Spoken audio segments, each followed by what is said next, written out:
সকাল সকাল ঘুম থেকে উঠেই আমি আজকে চলে গিয়েছিলাম আম পাড়তে। জানো তো, গাছে না অনেক পাকা আম হয়েছে, তাই সেগুলোর কিছুটা পেড়ে নিতে হচ্ছে, আবার কিছুটা পড়েও যাচ্ছে। তো হ্যালো এভরিওয়ান, আমি অনুশ্রী চলে এলাম তোমাদের সামনে আরেকটি নতুন ভিডিও নিয়ে।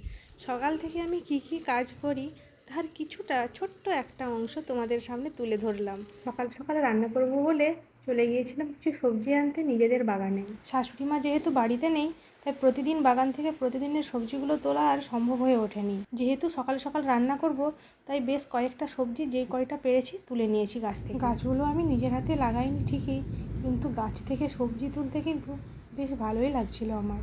প্রতিদিন যেহেতু কেউ না কেউ জল দেয়, তাই দেখছি নতুন করে ঢ্যাঁড়স গাছে আবার ফুল গজিয়েছে। জানো তো, কিছু বছর আগে যখন আমার ব্যবহারে কেউ কষ্ট পেত, তখন নিজেকে না আমার খুব ছোট মনে হতো। যত দিন এগিয়েছে নিজের অভিজ্ঞতা দিয়ে বুঝতে পেরেছি যে আসলে না, দোষটা আমার ছিল না, তারা ওই ব্যবহারেরই যোগ্য ছিল। যাই হোক, অনেক কথাই বলে ফেললাম তোমাদের সাথে। এখন সবজি টবজি নিয়ে বাড়ির দিকে হাঁটা দিচ্ছি। দেখা হচ্ছে আবার অন্য ভিডিওতে।